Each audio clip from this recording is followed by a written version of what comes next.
program is a case manager sits down and works out a plan with them.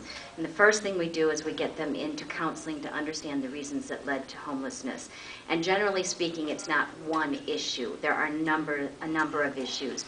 90-some% of our clients have been abused at some point in their life, either sexually or physically abused, sometimes both. So the counseling is to deal with that immediately.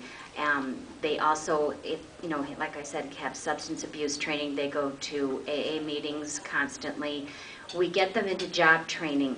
A lot of people wonder why we opened a homeless shelter in Libertyville. It's a very affluent area, but it's actually a perfect place for a homeless shelter because where we're located near downtown Libertyville, we're 2 blocks from a bus stop and we're 3 blocks from the train station.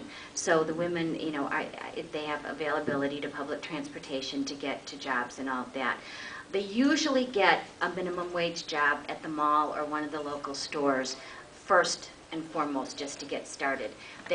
When they come to the shelter, they have 3 weeks to get a job. There's no goofing around. They have to fill out 10 job applications every single day. It's mandatory that they work. Once they do work, they have to save 80% of what they make. So their budget is regulated every single week. They meet with their case managers. The case manager looks at their bank accounts, at all of their bills, and works with them on all of that. Then we offer a number of programs. We've added so many programs over the years. They have a morning meditation in the mornings where they have prayer and quiet time in order to start their day off peacefully.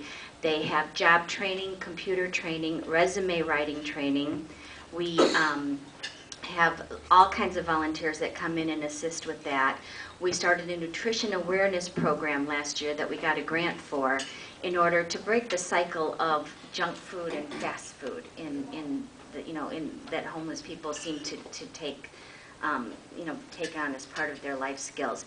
And we want to break that cycle with their children as well. So every week the Nutrition Awareness Program meets at the shelter, and it involves the whole scope of nutritional awareness. Number one, working with fresh fruits and vegetables. We also train our women to read the weekly circulars from the stores and shop sales and work their budgets around shopping sales, how to use leftovers. We get the children involved in this and make it kind of fun. So every couple of weeks we actually have them in the kitchen preparing a meal, with the nutrition counseling, and get the children excited about eating healthy also.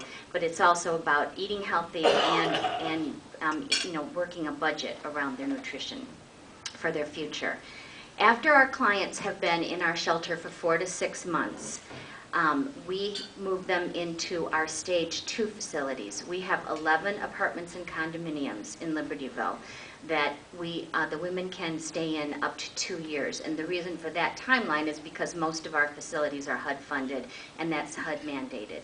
And in those 2 years, they still receive all of the case management and all of the training that they have been receiving while in the shelter. The goal in those 2 years is for them to get better jobs so that they can, live independently. We subsidize them in Stage 2. They pay rent according to, what their income is. But in addition to that, the number one goal during those 2 years is for them to pay off all of their debts. And the hope is that when they leave Stage 2, they will have 6 months worth of savings in the bank, so that when they hit that bump in the road that everyone's going to hit, they will not immediately become homeless again. On the tables that we put out for you is our most recent newsletter. And if anyone is interested in receiving our newsletter on a regular basis, you can go to our website, which is prominently displayed on everything, and sign up to receive that. On the back of our newsletter, we always have a wish list of items that you can donate if you're interested. We can always use paper products, cleaning products, and one of the most important things that a lot of people don't think of is linens and pillows and blankets. Most of our clients come to us with no linens whatsoever, no blankets. Clearly, we're not going to have anyone leave our shelter without a pillow and a blanket.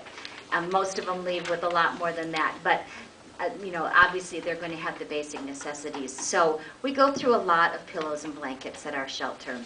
We also can always use postage stamps, office supplies, things like that donated to our shelter. We are having our big benefit this coming Saturday, and I'm sorry and thrilled to tell you that I can't ask any of you to attend because we are filled to absolute capacity. It is a wonderful thing. We're actually, this morning, we had a couple of calls yesterday and today of people who wanted to attend, and we've got the seating chart up on the wall in the office, and we're literally doing one of these, trying to figure out where we could possibly squeeze in a couple more people. So we're very, very excited about that. We're very, very lucky.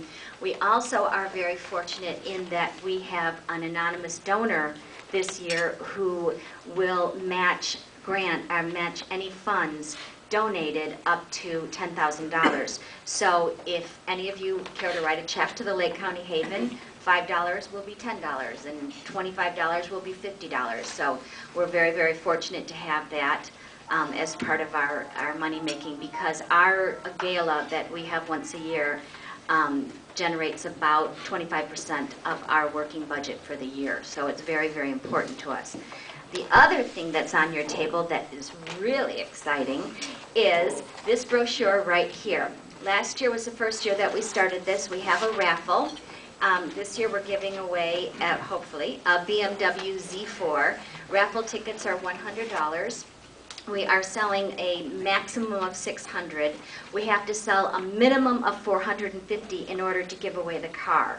However, if we don't sell $450, I don't think you'd be disappointed if you were the winner, because we will split the proceeds 50-50.